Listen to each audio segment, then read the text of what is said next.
The forest behind thickened with me until I was 10. Then it became a woodlot. I aged. The standing trees became younger on average, thinner. Some matured, a few. One oak was left alone because a wire fence grew through it. The barbed wire these years embedded in me prevents a casual killing. Living memory closed its bark over seamlessly. Some fool who tries dies. The kickback of chainsaw would catch on my metal. That cut would heal too.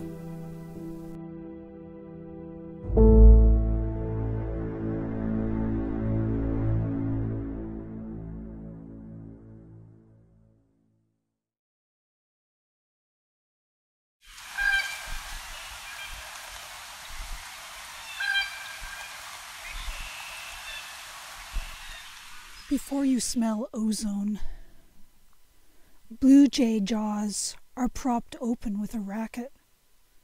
Cows shift and sniff. A storm's coming. Even your knees know, surely as a dog's hackles stand. Away is the only direction the dog finds for her eyes. The German shepherd pulls tight on the chain clipped to her collar. She's at the end, but not the only end. There's a range of slack that we've forgotten. Shake them, wasps, out of your shoes. Before you smell ozone, move.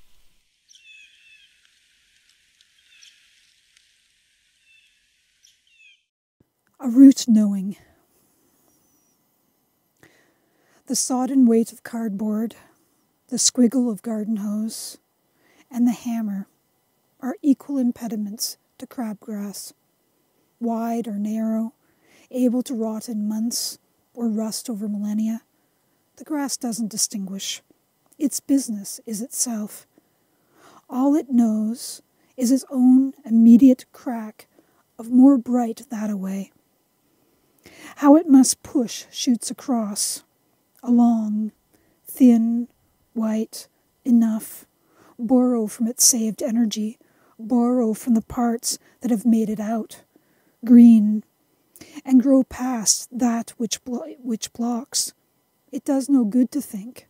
It needs. That was Pearl Pirie reading from her newest collection of poems, Footlights, which is published by Radiant Press in Regina. We're going to have a chat about what she's been, how she's been working on these new poems. Pearl is a past recipient of many awards, including the Lampman Award, as well as the Robert Croach Award for Innovative Poetry. And Footlights is her fourth full collection. She's published many chapbooks, but she has published in the past Bin Shed Boar, Thirsts, The Pet Radish, Shrunken, one of my favorite poetry titles, and now Footlights. Pearl, this new collection, 5 years since your last, is marked by, I think, a kind of a new directness, but also a quiet but intense lyricism, as well as your continued love of language. Now, I understand, well, I know that you, during the writing of this book, you suffered from a concussion. And I thought I would just start by asking how that affected your writing, and at what point were you with this new collection when the incident occurred? Well, some of these poems are 8 and 10 years old, so they didn't fit in with previous collections, and some of them are about 5 years old.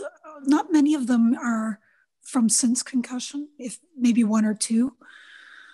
The concussion just knocked me out for, Claudia Radmore referred to as the year you were dead, because yeah, I just dropped entirely. I was like in bed for 4 months. So, Right. But it's certainly affected how I conceive of new poems, because I can't do screen time for any length of time. Whereas before, like back when we were all young, I used to be able Uh-huh. to work for 24, 30 hours straight on the computer and editing and just really get into something.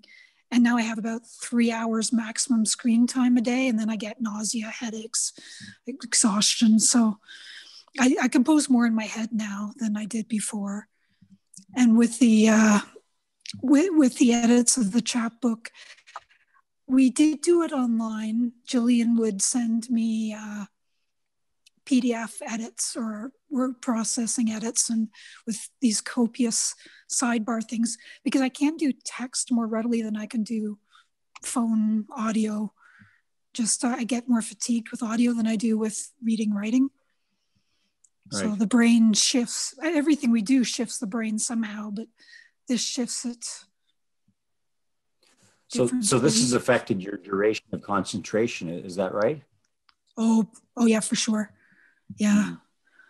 I've started to be able to concentrate for like 3, sometimes 5 hours at a time. But it's sort of iffy if I will then pay for it for a couple of days. Right. So now that when you sit down to write a poem, are your expectations different? Are you trying to just capture, a few lines, capture an image, rather than thinking about maybe the structure or the whole of the poem, or are you just sort of improvising as you go? Well, I used to do a lot of corpora sort of poems where I would be writing down notes over many months and then mishmashing them and combining and physically rearranging them. Whereas now I'm more like I have an idea in my head. I might write down the kernel, like a line or phrase or something, and then or the next week or 3, I'm gradually adding to it or rearranging it in my head.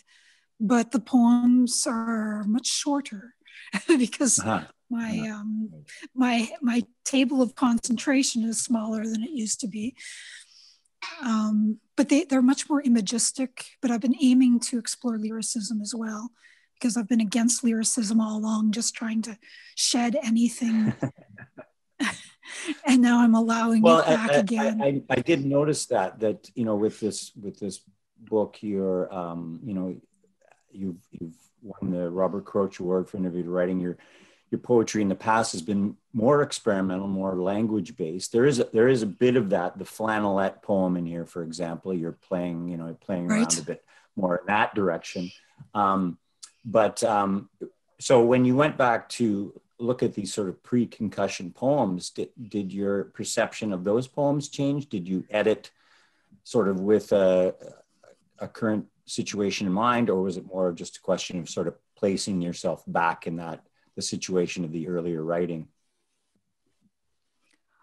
I think because partly really complex sentences and sort of like 1800s structures, my brain has trouble tracking all the way through.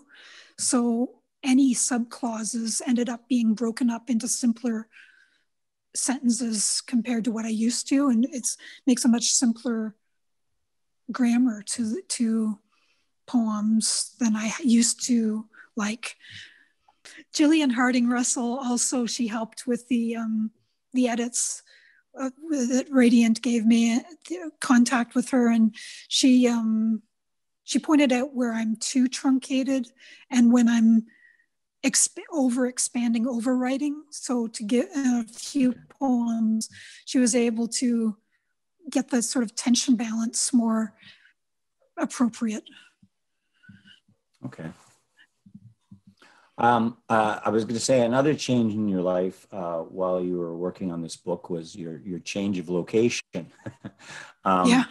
And I know the manuscript certainly takes possession of your more rural lifestyle, evidenced by the background behind you. Although there is, the rural, or sort of the urban does creep up in poems, mentions of, IGA and IKEA and things like that. How did how did moving to the country, did it just affect your writing and subject matter, or did you see a shift? There, it's represented quite a lot in the book. Yeah, well, it's a return to the country for me as well, because 20 years ago and before then I was in the countryside. So it's a returning to horse country and cattle country again. And because my parents had a farm, and when I started some of these poems, it was a time when my dad was starting to decline and selling off the horses and cattle. So it was me sort of trying to grab some of that as well, of paying attention to what I would never have, unless I start hobby farming, never have access to again, of paying attention to the cattle and the horses. And part of our time in the last few years, we rented a cabin up at Maniwaki for probably adds up to about 3 months.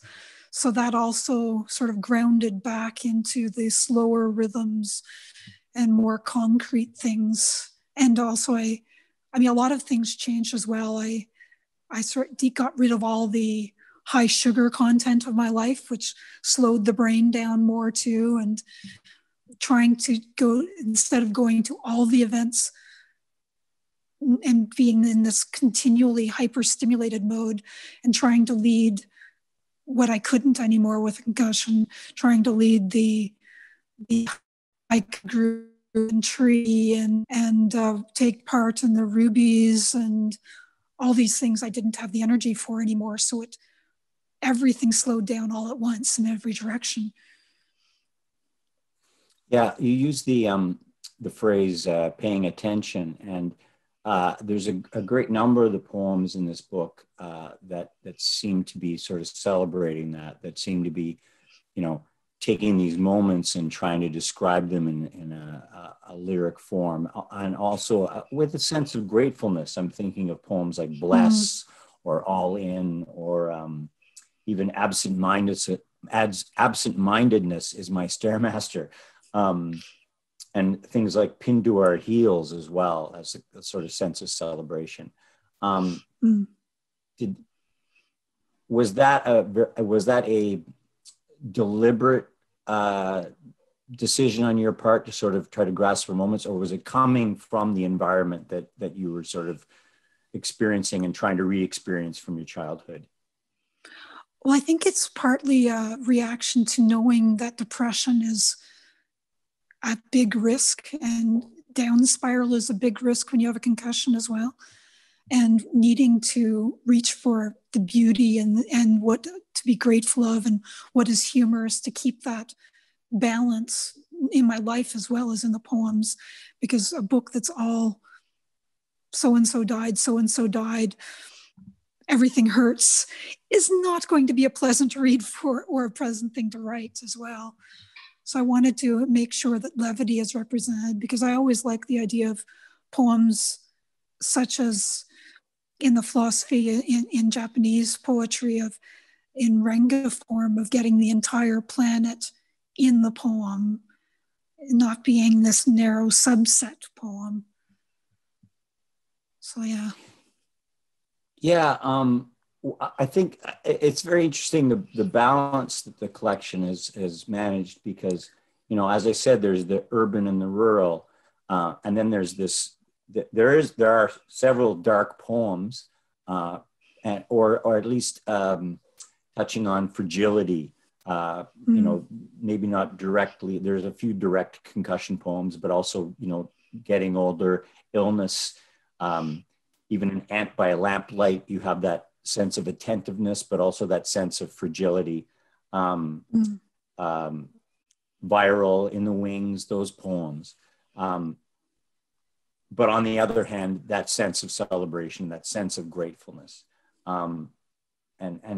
What's really interesting is where you find those poems, the balance. Like I marked down, there's with the urban and the rural, there's a kind of a clash of both in some of those poems too, like Waiting for Menus, the idea of the being in this sort of urban environment, and yet the rural the sense of nature kind of crashes in literally. Mm.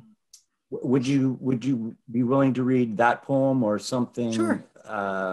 Along the lines of what I'm speaking of, as far as, that sense of celebration or gratefulness? You have something in Right. mind that?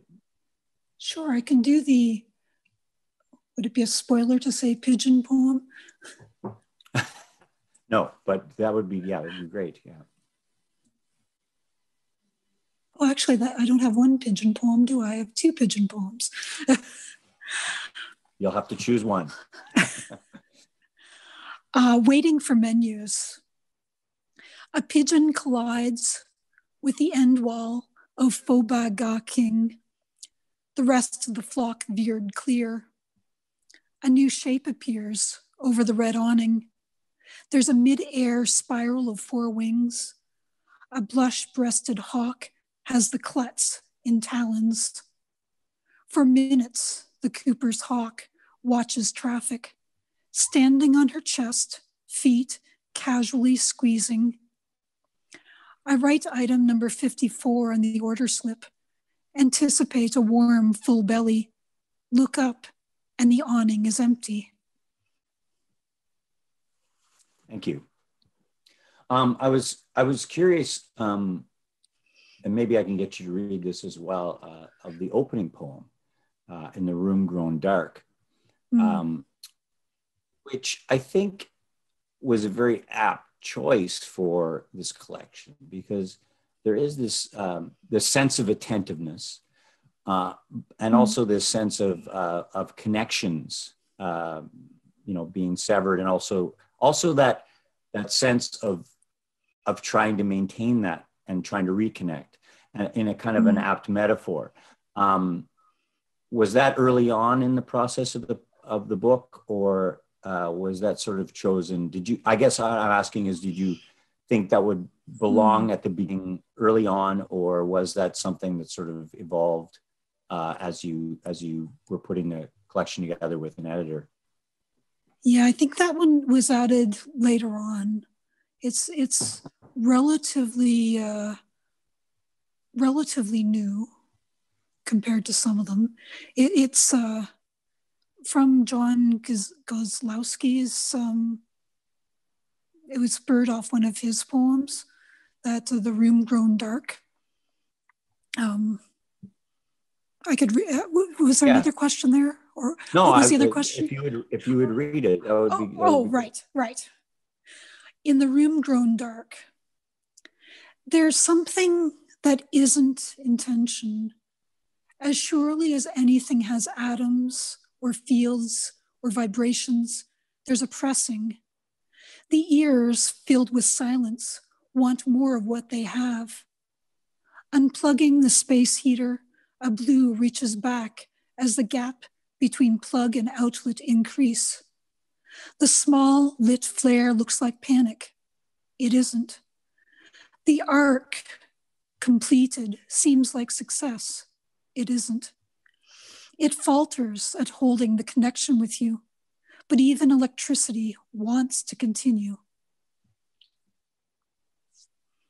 And it's sort of like a number of my poems that have boundaries, concepts of boundaries and distinctions. That's sort of a sub-theme that's running through as well. Yeah, and also a sense of the micro and macro. There's a sense of these personal experiences that you're trying to find a more a bigger meaning out of, which is one of the uses of poetry, certainly. And in those fragile moments, I think what you've managed to capture in a number of poems, for example, in The Wings, is a sense of a kind of self-assertion, or even maybe advice to yourself that you're trying to find. Would that be correct in saying that? I think for sure, yeah. That's sort of making new rules for self and making new lines and self-coaching. Yeah, there's a lot of that sort of idea. And do you think that comes from, particularly the concussion, but just, life changing? I think, well, I say that about every 5 or 7 years, I go through a tectonic shift in what my ideology of the world is. So under the Okay. previous books, I was under the chaos theory of the world, and that there is no order, there can be no order, that any narrative is a lie.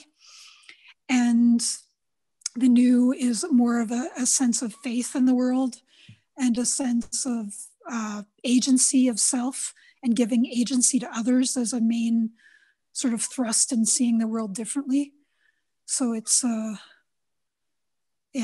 although these are some of them are from before, but they weren't they were sort of the rising idea that was coming as the other one was submerging. I still love language and nonsense, but that there's a permission for meaning to exist is more new, without it being a meaning, but mystical. It's meaning, interesting because this book was basically written before our current situation of COVID-19.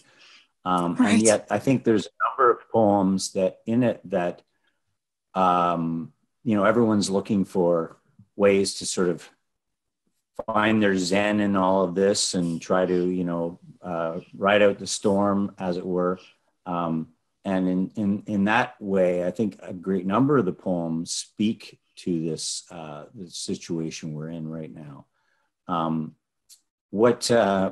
do you feel like the collection has been affected by this? Just in the sense of, normally you would be probably going out to some readings, promoting it.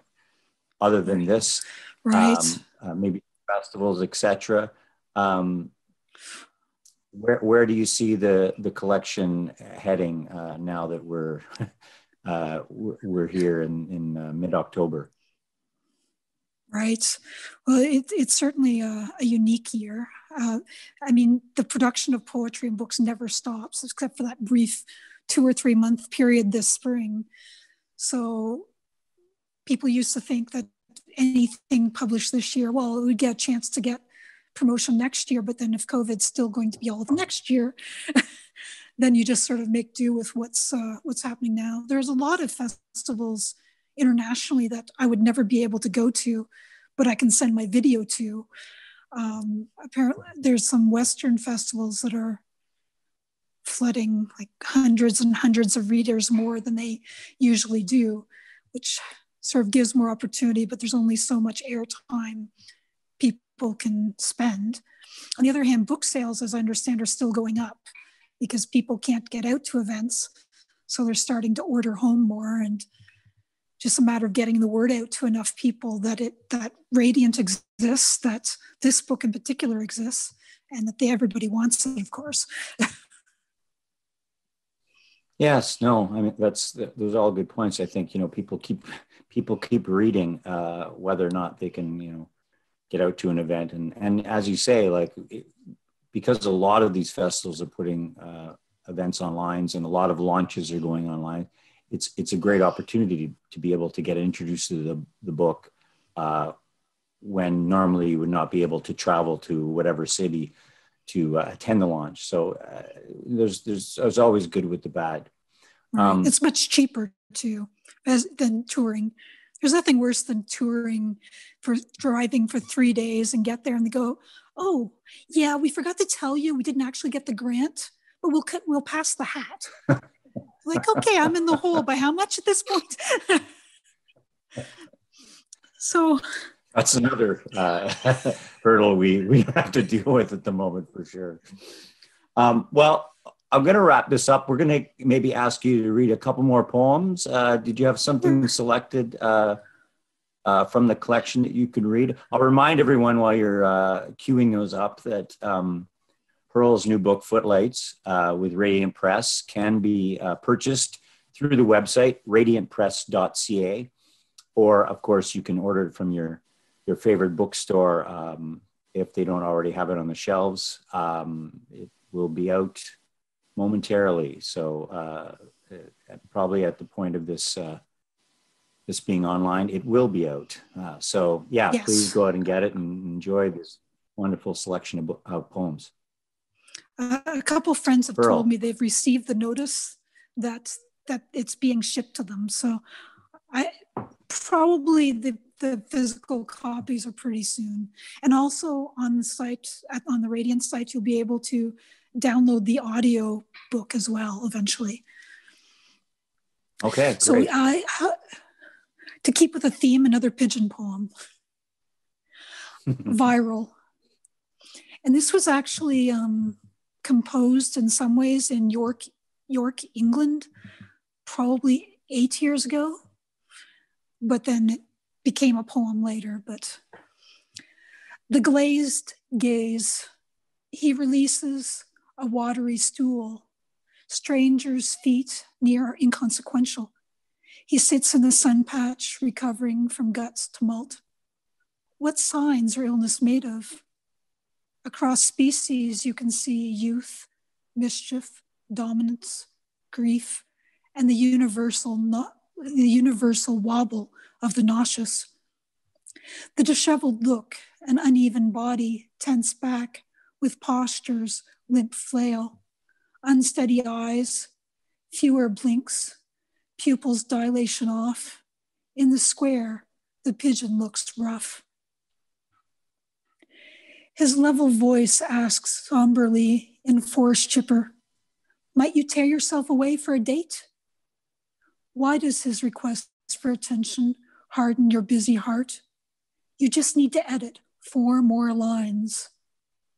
Your face tightens at each, make sure it's audible sob a few rooms away. Is not distress distress? Even if your own style is silent, weeping while you walk.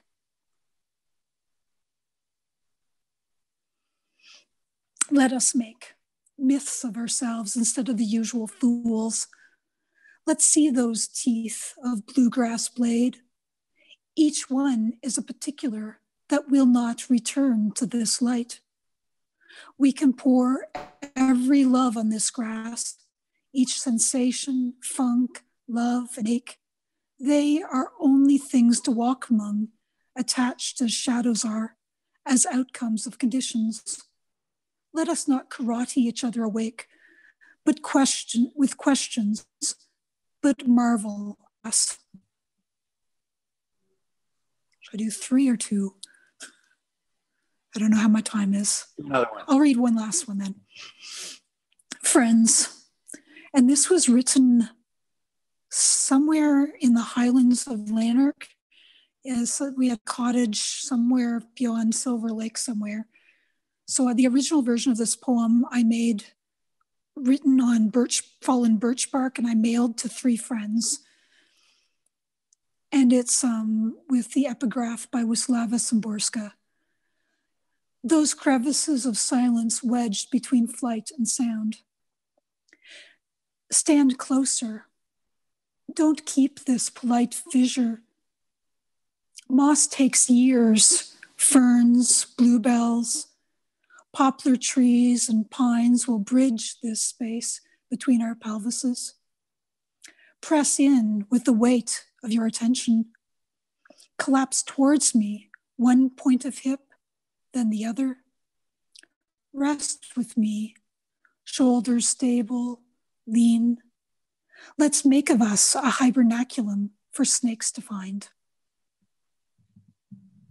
Thank you, David, for your wonderful questions and for your time, and to Radiant for getting this together. Fantastic. Thank you, Pearl. Everyone run out and grab footlights as soon as possible. The child's geared up. Purple glitter rubber boots, pink caped rain slicker, and Batman umbrella. Walk is a go. I repeat, walk is a go.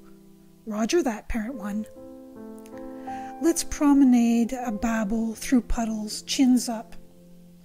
Sweat wets, bangs, color saturates as sun until steps lag. Do we lug her home? Uncle is something big people say. Kids, do not give up. Not a baby anymore.